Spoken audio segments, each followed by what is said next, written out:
My name is Seraphina, and 24 hours ago I thought I knew who my family was. My mother screamed at me to pack my bags and never come back, calling me ungrateful and selfish. But by 6 a.m. the next morning, my phone was buzzing nonstop with her desperate calls. What changed overnight? The truth I discovered about why she really wanted me gone will shock you. Sometimes the people who share your blood are the ones plotting against you the most. Before we dive into this family betrayal that turned my world upside down, I would love to know where you are watching from. Drop your location in the comments below. If this story resonates with you, or if you have experienced similar family drama, please hit that like button and subscribe for more real-life revenge stories. Trust me, what unfolds next will have you questioning everything you thought you knew about family loyalty and blood bonds. The fight started over something so trivial that I almost laugh thinking about it now. My mother, Patricia, had been acting strange for weeks. She would have hushed phone conversations that stopped the moment I walked into a room. She started locking her home office, which had always been open. Most concerning, she began treating me with a coldness that felt foreign and uncomfortable. The evening everything exploded, I had simply asked if I could borrow her car for a job interview. It was a reasonable request since my own vehicle was in the shop for major repairs. But Patricia looked at me like I had asked her to donate a kidney. "You cannot keep depending on me for everything, Seraphina," she said, her voice dripping with disdain. "You are 26 years old and still living under my roof like some kind of parasite." I was stunned. I had been helping with household expenses, cooking meals, and even managing some of her business correspondence since I moved back home after graduate school 6 months earlier. I was actively job hunting and had several promising leads. Her reaction seemed completely disproportionate to my simple request. "Mom, what is going on? You have been acting weird for weeks. Did I do something wrong?" I asked, genuinely confused and hurt. That was when the dam burst. Patricia launched into a tirade about how I was ungrateful, entitled, and a burden she could no longer carry. She accused me of taking advantage of her generosity and never contributing anything meaningful to the household. The accusations were not only unfair, but completely false. "I want you out of this house tonight," she declared with finality. "Pack your belongings and find somewhere else to live. I am done enabling your laziness." I stood there in shock, tears streaming down my face. This was not the mother who had supported me through college, celebrated my academic achievements, and encouraged me to pursue my dreams. Something fundamental had shifted, but I could not understand what or why. With nowhere else to go and limited options, I called my best friend Maya, who immediately offered her couch. I spent 3 hours packing my entire life into suitcases and boxes, all while Patricia watched from the doorway with cold, unforgiving eyes. She did not help, did not explain, and did not show even a hint of the warmth I had known my entire life. As I loaded my car, I tried one more time to understand what had triggered this sudden change in our relationship. "Mom, please just tell me what I did wrong. We can work through whatever this is," I pleaded. "You know exactly what you did," she replied cryptically. "Do not pretend to be innocent. I know everything." But I genuinely did not know what she was talking about. I racked my brain for any recent conversation, action, or decision that might have upset her, but I came up empty. The confusion was almost as painful as the rejection itself. I drove to Maya's apartment that night feeling completely lost and heartbroken. My mother had been my closest confidant, my biggest supporter, and suddenly she was treating me like a stranger she despised. I replayed every interaction from the past few weeks, looking for clues about what might have triggered this dramatic shift in her behavior. Maya listened patiently as I recounted the entire confrontation, offering tissues and wine in equal measure. She was as baffled as I was by Patricia's sudden personality change. "This does not sound like your mom at all," Maya observed. "She has always been protective of you almost to a fault. Something else has to be going on here." That night I barely slept. I kept checking my phone, hoping Patricia might send a text message apologizing for her harsh words, or at least explaining what had upset her so much. But my phone remained silent. The next morning everything changed. At exactly 6 a.m. my phone started ringing. Patricia's name flashed on the screen, but when I answered, I could barely recognize her voice. Gone was the cold, angry woman from the night before. Instead, I heard panic desperation and something that sounded almost like terror. Seraphina, you need to come home immediately, she said, her words tumbling over each other in rushed urgency. Please, I need to explain everything. I made a terrible mistake. Please come home. Before I could respond, she hung up. Within minutes, she called again, then again, then again. Each voicemail became more frantic than the last. She was begging me to return, apologizing profusely, and insisting that she had been wrong about everything. The dramatic shift in her tone and demeanor was jarring. Less than 12 hours earlier, she had kicked me out of the house with no explanation. Now she sounded like a woman on the verge of a complete breakdown, desperate for my return. Maya and I exchanged worried glances as we listened to the increasingly desperate voicemails. Something is definitely not right, Maya said. People do not just flip personalities like this overnight unless something major happened. I agreed, but I was also wary of rushing back into a situation that had been so hurtful and confusing. However, my concern for Patricia's well-being ultimately overrode my reluctance to face another potential confrontation. I need to go back, I told Maya. Even if she hurt me last night, something is clearly wrong. She sounds genuinely terrified.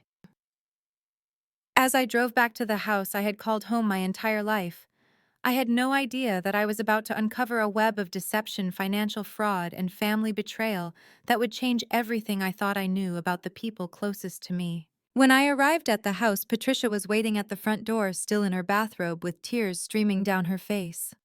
The transformation from the cold, calculating woman who had banished me the night before to this broken, desperate person was so complete that I wondered if I was dealing with some kind of mental health crisis. Seraphina, thank God you came back, she sobbed, reaching for me with shaking hands. I need to tell you everything. I need to explain why I said those terrible things last night. I kept my distance, still hurt and confused by the previous evening's events. Mom, you kicked me out of my own home with no explanation.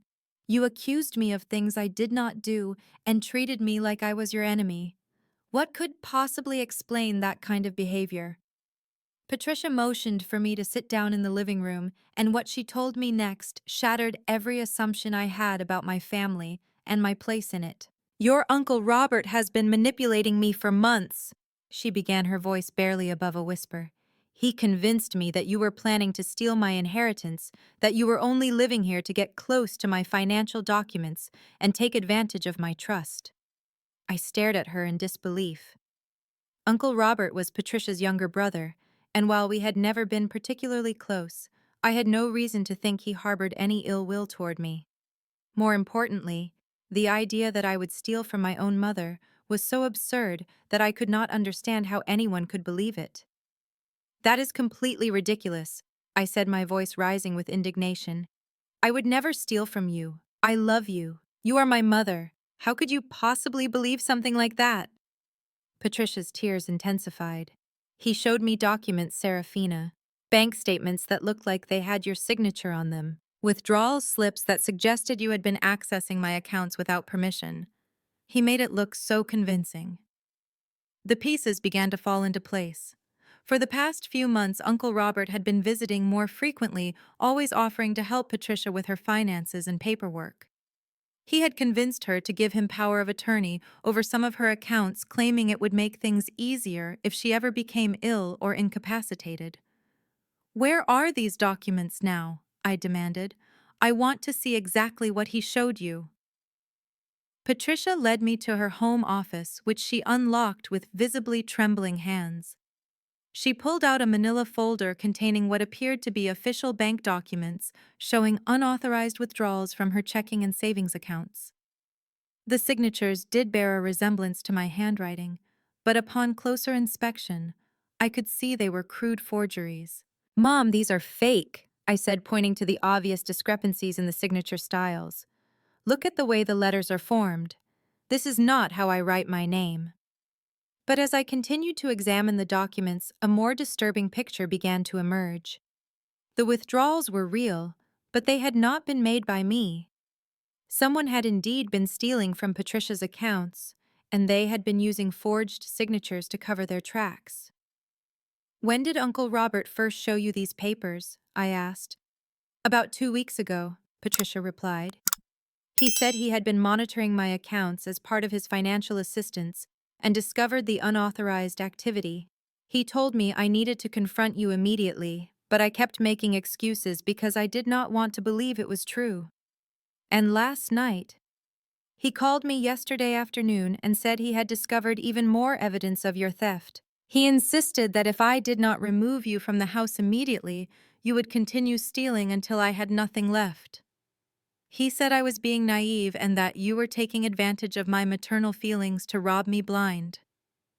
The manipulation was sophisticated and cruel. Uncle Robert had not only been stealing from his own sister, but had orchestrated an elaborate scheme to frame me for his crimes.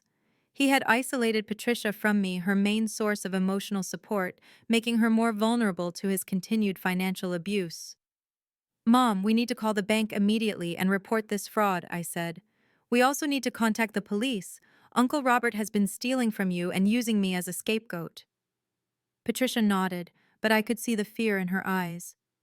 "What if he finds out that we know?" "He said that if I told anyone about the theft before he could handle it quietly, it would ruin our family's reputation. He made me promise to keep it secret." "He was protecting himself, not our family," I replied firmly.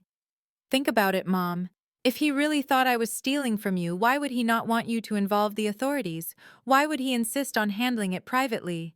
He was buying himself time to cover his tracks and probably steal even more." As we began to piece together the timeline of Uncle Robert's visits and the suspicious financial activity, the scope of his betrayal became clear. He had been systematically draining Patricia's accounts for months, possibly even years. The total amount stolen was likely in the tens of thousands of dollars, but the financial theft was only part of his crime.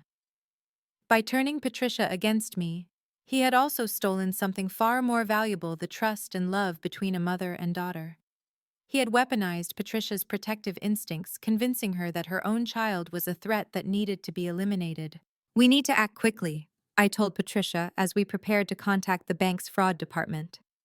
"Uncle Robert probably expected you to cut off contact with me permanently. When he finds out that we have reconciled and discovered his scheme, he might try to disappear with whatever money he has not already taken." Patricia agreed, and we spent the rest of the morning on the phone with bank representatives, police officers, and financial fraud investigators. Each conversation revealed new evidence of Uncle Robert's systematic theft and deception. The bank confirmed that someone with power of attorney access had been making unauthorized withdrawals using forged signatures. The timing of these transactions coincided perfectly with Uncle Robert's increased involvement in Patricia's financial affairs. As we compiled evidence and filed reports, I felt a strange mixture of vindication and heartbreak. I was relieved to have my innocence proven and to understand why Patricia had turned against me so suddenly. But I was also devastated by the realization that someone we had trusted as family had been willing to destroy our relationship for financial gain. "I am so sorry, Seraphina," Patricia said as we waited for the police to arrive for an official statement. "I should have trusted you. I should have questioned what Robert was telling me instead of believing the worst about my own daughter." "He manipulated you," I replied, taking her hand. "He knew exactly how to exploit your fears and turn them against me. You are not the villain in this story, Mom. You are another one of his victims." But even as we reconciled, I knew that Uncle Robert's betrayal had changed something fundamental in our family. The innocence and unconditional trust we had shared were gone, replaced by a hard-won wisdom about the capacity for deception that exists even among those closest to us. As we prepared to face the legal battle ahead, I had no idea that Uncle Robert's crimes were even more extensive than we had discovered, and that he had allies within our own family who were equally invested in covering up the truth. The police investigation moved quickly once we provided the evidence of forged signatures and unauthorized account access. Detective Martinez, who specializes in financial fraud cases, assured us that we had a strong case against Uncle Robert. However, what we discovered next revealed that his theft was part of a much larger and more complex scheme involving other family members. 3 days after filing the initial police report, I received an unexpected phone call from my cousin Jessica, Uncle Robert's daughter. We had never been particularly close, but her voice carried an urgency that immediately captured my attention. "Seraphina, we need to talk in person," she said without preamble. "There are things about my father that you and Aunt Patricia need to know, things that go back years." We arranged to meet at a quiet coffee shop across town. When Jessica arrived, she looked exhausted and nervous, constantly glancing around as if she expected someone to be watching us. What she revealed during our 2-hour conversation fundamentally changed my understanding of Uncle Robert's criminal behavior and its impact on our entire extended family. "My father has been stealing from family members for at least 5 years," Jessica began, her voice barely above a whisper. "It started with my grandmother's estate when she passed away. He was the executor, and he systematically siphoned off assets that were supposed to be distributed among all the grandchildren." This revelation hit me like a physical blow. Our grandmother had left a substantial estate that was meant to provide educational funds for all her grandchildren.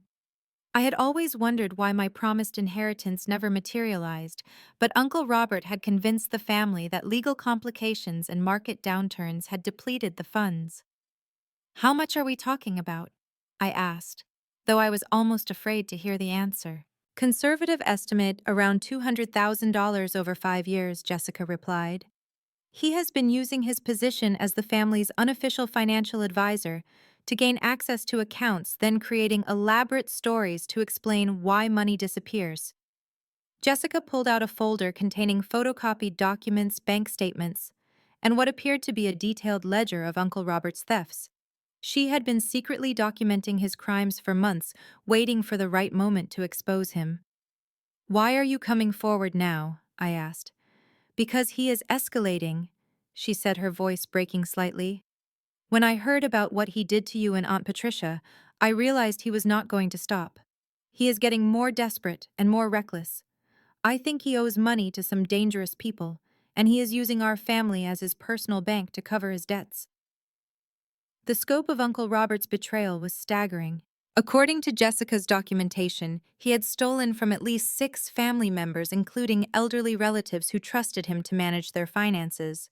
He had forged signatures, created false investment statements, and even convinced some relatives to take out loans that he then diverted for his own use.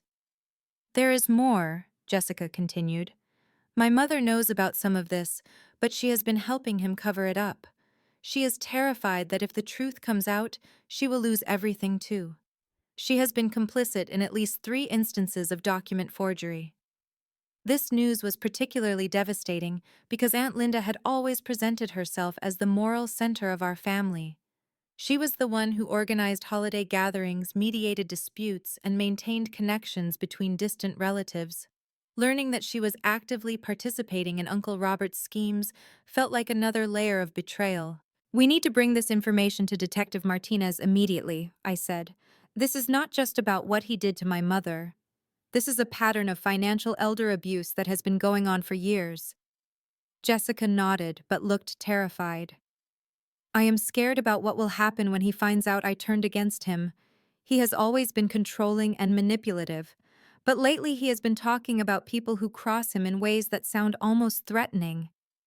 I assured Jessica that we would work with law enforcement to ensure her safety, but I also realized that exposing Uncle Robert's full criminal enterprise would require careful coordination and probably additional allies within the family. Over the next week, Jessica and I began reaching out to other relatives who might have been victims of Uncle Robert's schemes. The process was delicate because we could not be sure who might be complicit in his crimes or who might warn him about our investigation. Our breakthrough came when we contacted my great-aunt Margaret, an 80-year-old widow who had always been sharp and independent. When we explained what we had discovered about Uncle Robert's financial manipulations, she was silent for a long moment before saying, "I wondered when someone would finally figure it out." Aunt Margaret revealed that she had been suspicious of Uncle Robert for over a year, but had no proof of wrongdoing and was afraid that making accusations would cause family drama. However, she had been quietly documenting inconsistencies in her financial statements and had noticed unexplained withdrawals that coincided with Uncle Robert's visits. He convinced me to give him temporary access to my accounts when I had that fall last year, she explained. He said it was just to help with bill paying while I recovered, but I noticed that money kept disappearing even after I was back on my feet. With Aunt Margaret's testimony and financial records, we now had evidence of theft spanning multiple victims and several years. Detective Martinez was impressed by the thoroughness of our documentation and assured us that the case against Uncle Robert was becoming ironclad. But as we prepared to move forward with formal charges, we received warning that Uncle Robert had learned about our investigation. Aunt Linda had apparently discovered Jessica's documentation and alerted her husband that his crimes were about to be exposed. He knows, Jessica texted me frantically one evening. My mother found the copies of the bank statements in my room and told him everything. He is furious and talking about leaving town before the police can arrest him. The urgency of the situation forced us to accelerate our timeline. We contacted Detective Martinez immediately and requested that arrest warrants be issued before Uncle Robert could flee. The detective agreed, but warned us that if Uncle Robert disappeared, it might take months or years to track him down. That night, as we waited to hear whether law enforcement would be able to apprehend Uncle Robert before he escaped, I reflected on how dramatically my understanding of family loyalty had changed. A week earlier, I had believed that blood relations created unbreakable bonds of trust and protection. Now I realize that some of the people who shared my DNA were capable of profound betrayal and cruelty. But I had also discovered unexpected allies in Jessica and Aunt Margaret, people who were willing to risk family conflict to stand up for what was right. Their courage in coming forward had transformed our individual struggle into a collective fight for justice. As dawn approached, I received a text message from Detective Martinez. Suspect in custody. Will need formal statements from all victims tomorrow. Uncle Robert had been arrested at the airport with a one-way ticket to a non-extradition country and over $50,000 in cash. His plan to escape justice had been thwarted, but I knew that the legal battle ahead would test our family's resilience in ways we had never imagined. What I did not know was that Uncle Robert's arrest would trigger an even more shocking betrayal from someone I had come to trust completely, forcing me to question everything I thought I had learned about loyalty and justice. Uncle Robert's arrest should have been the end of our nightmare, but it was actually the beginning of an even more devastating betrayal. For 2 weeks after his apprehension, Jessica and I worked closely with Detective Martinez to build an airtight case. She had become not just an ally, but someone I genuinely trusted and considered a friend. We spent hours on phone calls, shared meals, while reviewing evidence, and supported each other through the emotional trauma of exposing our own family's crimes. I thought we were united in our pursuit of justice. I was wrong. The first sign that something had shifted came during a meeting with the prosecutor assigned to Uncle Robert's case. District Attorney Williams had called us in to discuss the charges and potential plea negotiations. As we sat in her sterile office reviewing the mountain of evidence we had compiled, Jessica seemed unusually quiet and distracted. Based on the documentation you have provided, we have enough evidence to pursue charges of elder abuse, fraud, forgery, and theft, D.A. Williams explained. However, I need to discuss something concerning that has come to light. My stomach dropped as she opened a new file folder. Ms. Jessica Morrison has contacted our office independently to recant some of her previous statements, D.A. Williams continued. She now claims that some of the evidence she provided may have been misinterpreted or taken out of context. I turned to stare at Jessica in complete shock. What is she talking about?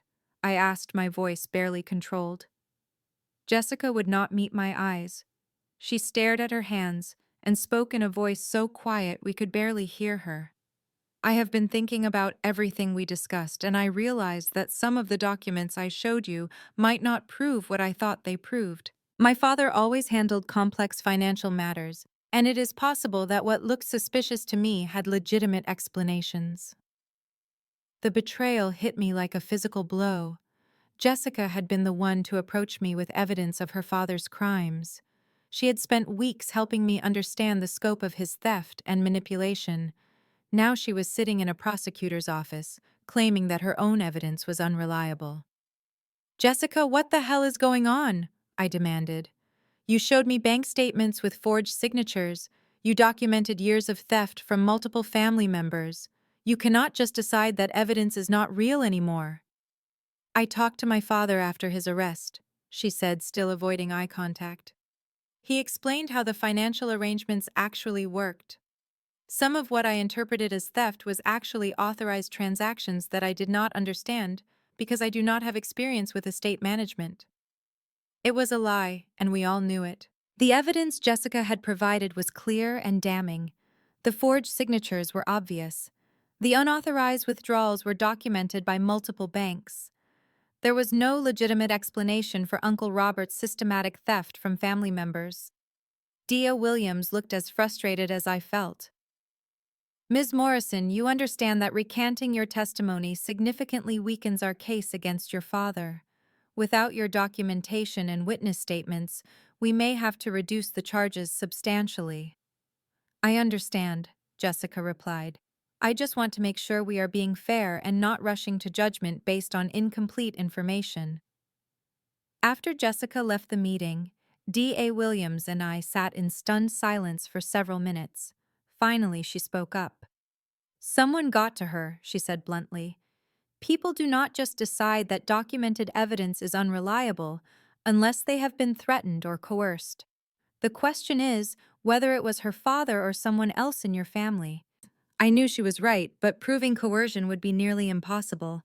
Jessica had been careful to frame her recantation as a change of heart based on additional information rather than as a response to threats or pressure.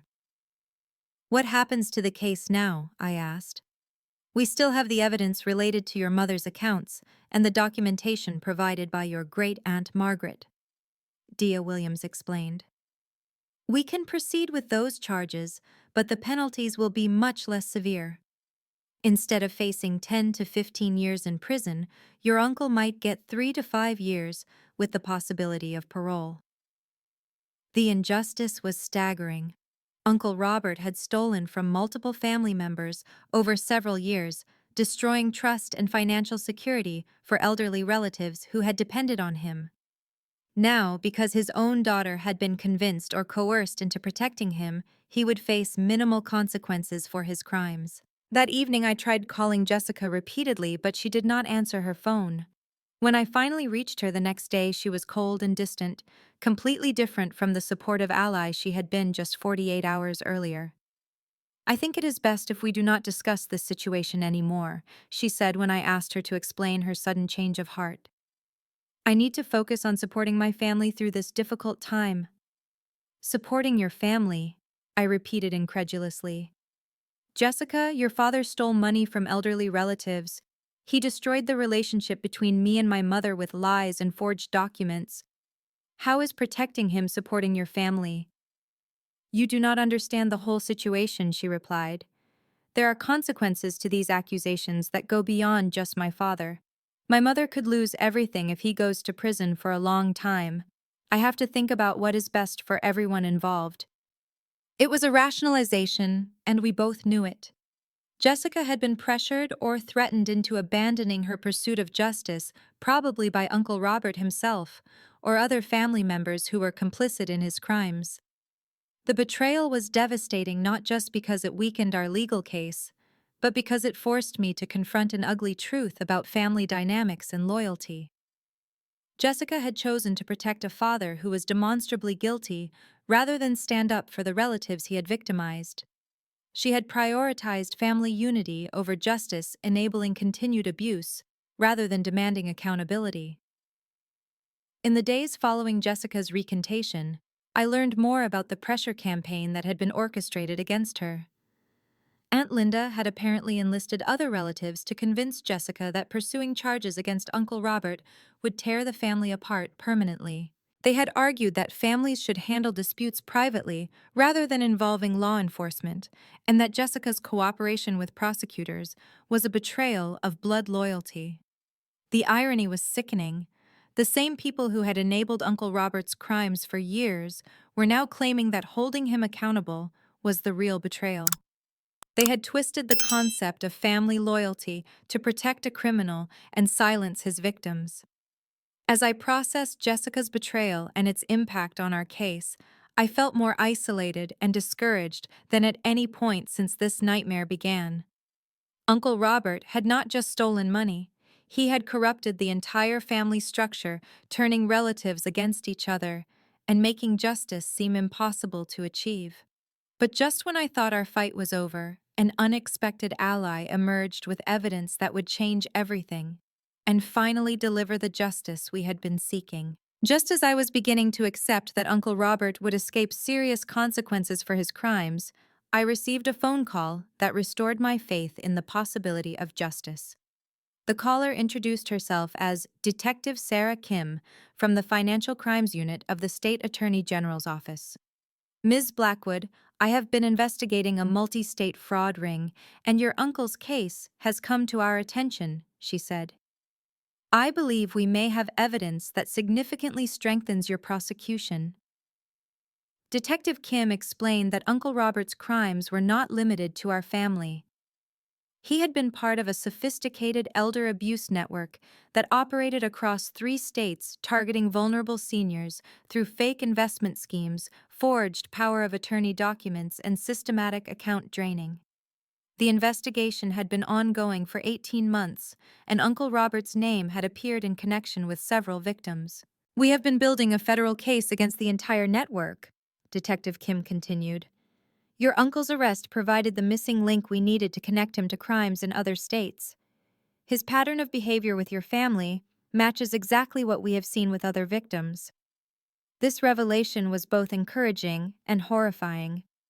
Uncle Robert's crimes were even more extensive than we had imagined, but the federal investigation meant that his prosecution would not depend solely on our family's cooperation. Even if Jessica had recanted her testimony, the state attorney general's office had independent evidence of his criminal activity. Detective Kim requested a meeting to review our evidence and coordinate with the local prosecutor's office. When we met 2 days later, she brought documentation that painted a clear picture of Uncle Robert's involvement in organized fraud. Your uncle was recruited into this network about 6 years ago, Detective Kim explained, as she spread out bank records, forged documents, and surveillance photos across the conference table. He started by stealing from your grandmother's estate, but that was actually his audition for the larger organization. They taught him more sophisticated techniques and provided him with fake credentials that helped him gain trust with elderly victims. The evidence was overwhelming. Uncle Robert had used his success with our family's trust to become a recruiter for the fraud network, identifying other vulnerable seniors who could be targeted for theft. He had even received training in psychological manipulation techniques designed to isolate victims from their support systems and make them more susceptible to financial abuse. The good news is that we have him on federal charges that carry much harsher penalties than what he was facing in state court, Detective Kim said. Wire fraud, elder abuse, and participation in organized crime can result in 20 to 30 years in federal prison. But the most shocking revelation came when Detective Kim showed me surveillance footage from Uncle Robert's arrest at the airport. The $50,000 in cash he had been carrying was only a small portion of the money he had stolen.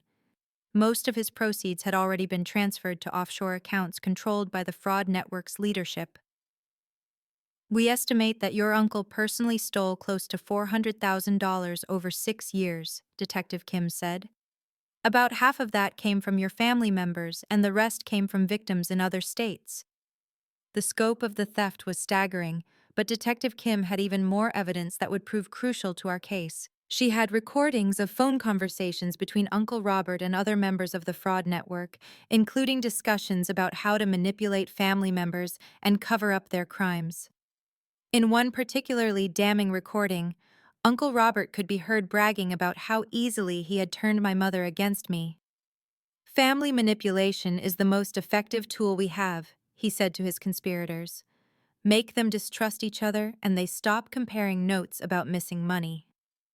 The recording provided clear evidence that Uncle Robert's scheme to frame me for his thefts was premeditated and calculated. He had not simply been covering up his crimes. He had been following a playbook designed to destroy family relationships and protect his criminal enterprise. Detective Kim also revealed that the fraud network had been monitoring our investigation since Uncle Robert's arrest. They were concerned that our family's cooperation with law enforcement might expose other members of their organization, so they had orchestrated the pressure campaign against Jessica to weaken our case. We have evidence that Jessica was approached by other members of the network and threatened with financial retaliation against her family if she continued to cooperate with prosecutors, Detective Kim explained. They made it clear that her mother would lose her home and her father would face additional charges if she did not recant her testimony. This information helped me understand and forgive Jessica's betrayal. She had not chosen to abandon justice willingly. She had been coerced by criminals who threatened to destroy her family if she continued to tell the truth. The real villains were the network members who had manipulated her into protecting their criminal enterprise. Armed with federal evidence and recordings, D.A. Williams was able to reinstate the original charges against Uncle Robert and add additional federal counts. The case was now strong enough to proceed regardless of Jessica's recanted testimony. But Detective Kim had one more surprise that would ensure Uncle Robert faced the full consequences of his crimes. The fraud network's leadership had decided that Uncle Robert was becoming a liability after his arrest, and they were planning to eliminate him to prevent him from testifying against them. "We intercepted communications indicating that there was a contract on your uncle's life," Detective Kim revealed. "The network views him as a threat to their operations, and they want to silence him permanently before he can provide information about other members." This development meant that Uncle Robert would likely agree to cooperate with federal prosecutors in exchange for protection and a reduced sentence. His cooperation would help dismantle the entire fraud network and bring justice to dozens of victims across multiple states. As I absorbed all of this information, I realized that our family's pursuit of justice had accidentally exposed a major criminal organization. What had started as a simple case of financial elder abuse had evolved into a federal investigation that would prevent countless other families from experiencing the same betrayal and theft we had endured. Detective Kim assured me that with federal charges and Uncle Robert's likely cooperation, justice would finally be served. The man who had destroyed my family's trust and stolen our financial security would spend decades in prison, and the criminal network that had enabled his crimes would be dismantled. For the first time since this nightmare began, I felt hopeful that our suffering would lead to meaningful consequences and protection for other potential victims. The ally we had found in Detective Kim and the federal investigation proved that sometimes justice requires looking beyond family dynamics to larger systems of accountability and protection. 6 months after Uncle Robert's arrest, federal prosecutors announced the indictment of 17 members of the elder abuse fraud network. Uncle Robert had indeed agreed to cooperate with the investigation in exchange for a reduced sentence of 15 years in federal prison. While I had hoped for a longer sentence, the knowledge that his cooperation would prevent other families from experiencing similar trauma provided some comfort. The financial restitution process was complex but ultimately successful. The federal investigation had frozen assets and recovered funds from multiple accounts, allowing most victims to receive at least partial compensation for their losses. My mother recovered about 70% of the money Uncle Robert had stolen from her, and our great-aunt Margaret received nearly full restitution. Perhaps more importantly, the federal case provided validation that our family's suffering had been part of a larger pattern of systematic abuse. We were not gullible or naive. We had been targeted by sophisticated criminals who specialized in exploiting family trust. This understanding helped heal some of the shame and self-blame that had plagued us since discovering the extent of Uncle Robert's betrayal. The legal proceedings also forced a reckoning within our extended family. Aunt Linda was charged as an accessory to fraud for her role in covering up Uncle Robert's crimes. She received 5 years of probation and was required to make restitution to family members she had helped deceive. The shame of her public exposure and legal consequences effectively ended her role as the family's social coordinator. Jessica reached out to me after her father was sentenced, apologizing for her recantation and explaining the pressure she had faced from the criminal network. We have slowly rebuilt our relationship, though it will never return to the complete trust we shared during our initial investigation.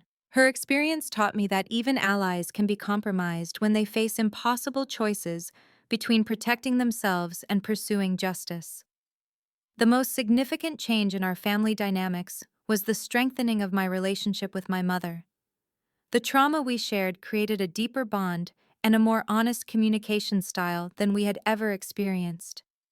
Patricia began therapy to address the manipulation and gaslighting she had experienced, and we worked together to establish better boundaries and verification procedures for any future financial decisions. We also developed a closer relationship with Aunt Margaret, whose courage in coming forward had been instrumental in building our case. She became a mentor and surrogate grandmother figure, sharing wisdom about resilience and the importance of standing up for what is right, even when it costs you personally. The experience taught me profound lessons about the difference between blood relationships and chosen family. Uncle Robert and Aunt Linda shared our DNA, but they prioritized their own interests over family welfare and showed no loyalty to the people who trusted them. In contrast, Detective Kim D.A. Williams and ultimately Jessica demonstrated genuine care and commitment to justice, even though they had no biological obligation to help us. I learned that true family loyalty means holding each other accountable rather than covering up harmful behavior.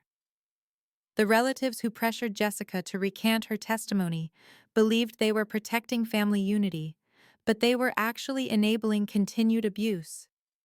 Real love requires the courage to confront difficult truths and demand better behavior from the people we care about. The financial education I gained through this experience also proved invaluable. I now understand the warning signs of elder abuse and have helped several friends recognize similar red flags in their own families. Knowledge about power of attorney documents, financial monitoring, and verification procedures can prevent the kind of systematic theft we experienced. 6 months later, I moved into my own apartment and started a new job with a nonprofit organization that provides legal assistance to elder abuse victims.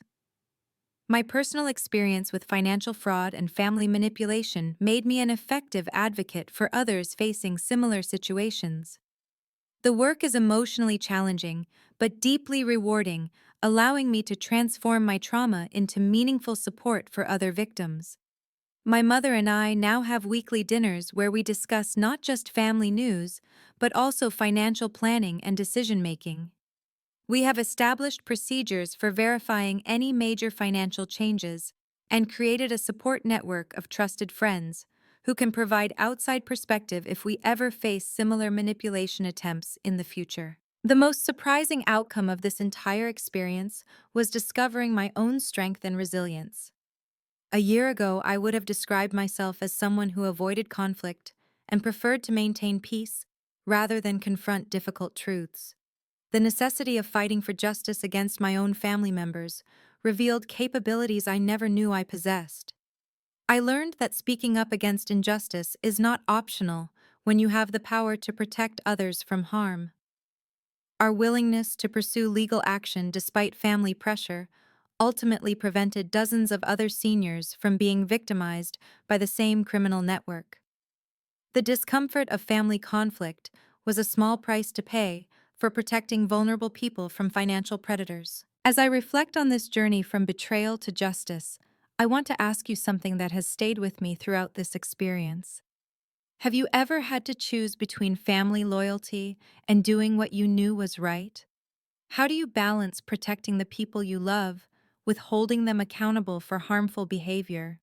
If this story resonated with you, or reminded you of similar family dynamics in your own life, please let me know in the comments below. Sometimes sharing our experiences helps others recognize manipulation and find the courage to seek justice. Hit that like button if you believe that real family means demanding honesty and accountability from each other. And subscribe for more stories about finding strength in the face of betrayal. Thank you for following this journey with me, and remember that blood relationships do not automatically deserve unconditional loyalty. True family members earn trust through consistent care and honest behavior. When someone violates that trust, protecting yourself and other potential victims is not selfish or disloyal, it is necessary and brave. I hope my story encourages you to trust your instincts, document suspicious behavior, and never hesitate to seek help when something feels wrong in your family dynamics. Justice may take time, but it is always worth pursuing when innocent people are being harmed.